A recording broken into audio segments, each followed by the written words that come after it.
Hi, I'm Tim Johnson, Senior Editor at American Woodworker magazine, and today I'd like to show you how to cut traditional square-shouldered mortises. But instead of using a mortising machine, I'm going to show you how to cut them using a drill press with a mortising attachment. Now, I know what you're thinking. Those drill press mortising attachments don't work, they're a big waste of money. But I'm here to tell you they do work, and they cost a heck of a lot less than a mortising machine. Now, the mortising attachment accessory kits come two ways. Either they're dedicated for the machine that you have, or they're universal. Universal kits are made to fit drill presses of several different sizes. Now, they also come with a lot of parts that we won't be using, but there are a few parts that you have to have. They include the chisel holder, and the chisel holder on a universal set usually comes with bushings that allow you to adapt it to fit your drill press. And the critical dimension is the diameter of the stop collar on the quill of your drill press. You also get a fence, and with the fence comes a hold down that mounts on the fence. The other thing that you need, of course, is a mortising chisel set. Sometimes the chisels are included in the drill press accessory kit, and sometimes you have to buy them separately. These are the only parts that we're going to need, and now I'm going to show you how to install them on the drill press. The first thing I want to show you is the fence. And you'll notice that I've attached it to its own table.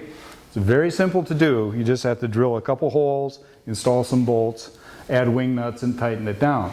The reason that I do this is because it makes the fence much easier to adjust. Now we're going to install the chisel holder. The first step is to install the two bushings, which are these split rings, and I'm putting them together. I'm keeping the splits aligned. And then I slide them up and onto the stop collar and snug them all the way to the top. And I noticed I've kept those splits aligned. After that, I'm going to slide the chisel holder itself, keeping the split in the front of it aligned, and now I just tighten it down. And it's important to tighten this snug, because you don't want this thing to slip when you start cutting the mortises. Now it's time to install the mortising bit, which you can see is a two-part device that consists of a hollow square chisel and an auger that fits inside. Now, when you install these two parts, it's important that you leave a slight gap between the auger and the chisel. You don't want them snug against one another or it won't work. And the way to do that is to set both pieces together underneath the holder and then push the chisel all the way up until it fits against the shoulder of the holder. But instead of tightening it there, drop it down about 1/16 of an inch and lock it in place. Next, take the auger and slide it up into the collet. Now, if your auger happens to be too long, it's not a big deal. All you have to do is get out your hacksaw and shorten it. As I said, take the bit up until it fits tight, and then tighten the chuck, and finally loosen the chisel, slide it up against the shoulder, and tighten it. Now we've got the correct clearance between the auger and the chisel. The next thing I want to do is to add a little bit of dry lube between the auger and the chisel.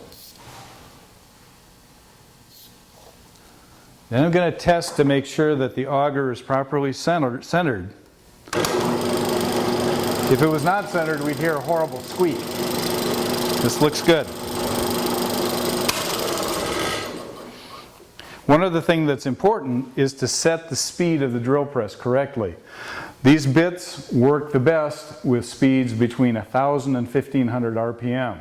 So I've set the speed of this drill press at 1,500 RPM. The next step is to adjust the fence relative to the chisel. And to do that, I need the workpiece. Now I'm going to cut a mortise in the middle of this surface. And so right now I'm just going to eyeball it. I'm going to move the chisel down close to the surface, lock it in place, eyeball the center, and install the first clamp. Now, this will allow me to pivot the other end to make a precise adjustment. Now you can see that I've drawn the center line of the mortise as well as the two endpoints. And my job now is to align the center point of the auger bit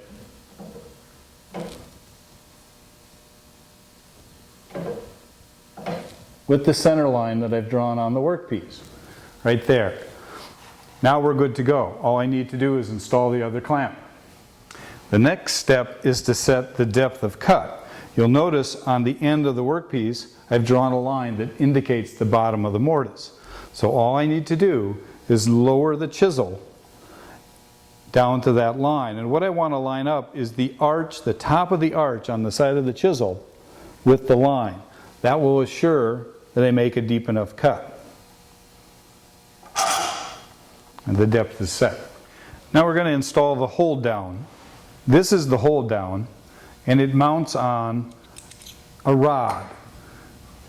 And it's important that the rod have a flat back so you can really tighten the hold down and also tighten the rod at its mounting point in the fence. A flat spot gives you much greater purchase than a round rod.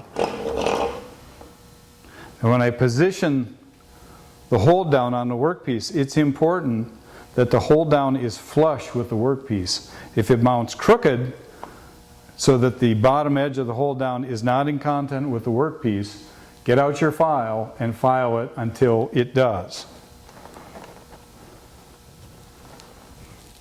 And make sure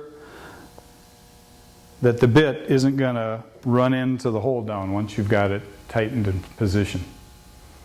The accessory sets come with these U-shaped rods which are meant to snug the workpiece against the fence to keep it from moving back and forth, just like we've used the hold down to hold it firmly against the work table.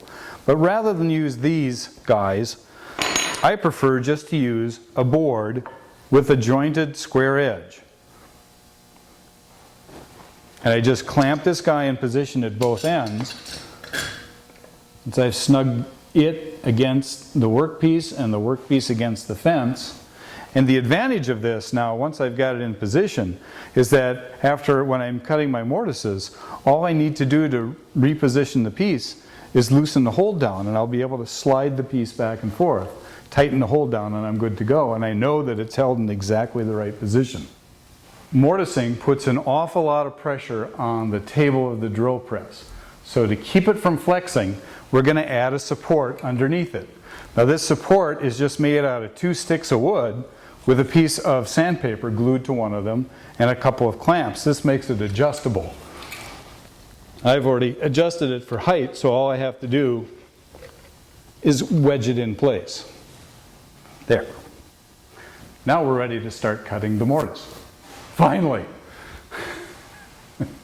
All right, now we're going to move the workpiece into position to cut the first mortise. The first thing I have to do is loosen the hold down, and now I can slide the whole workpiece back into position. Remember this line that I drew? That's the top of the mortise. And what I want to do is align the outside edge of the chisel with that line. There we go. I'm going to lock the hold down in position, and we're ready to cut.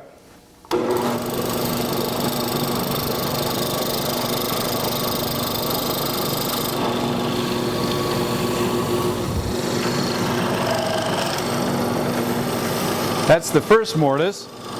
Now what we're going to do is move to the opposite end. Align the chisel with the line that marks the bottom of the mortise.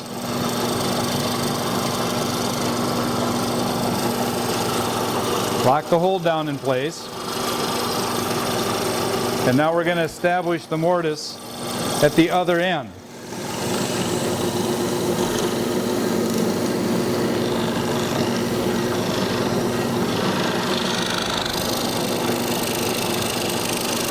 Next, we're going to move to the center.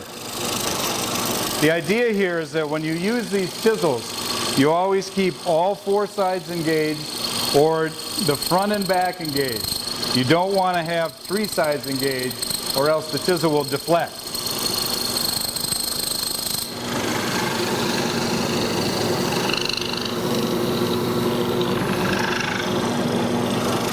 Now I'm going to clean up the areas in between the full mortises that I've cut.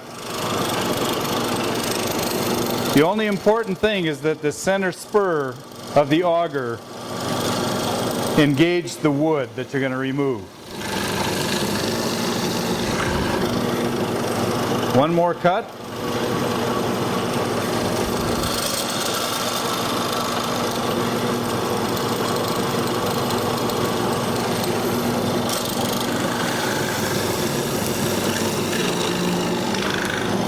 Now you can, after we've cut those 4, there's no crime in just sliding a little bit to clean up the shoulders.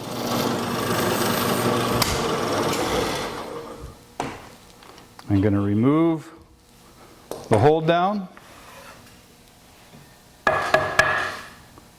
And there's our mortise.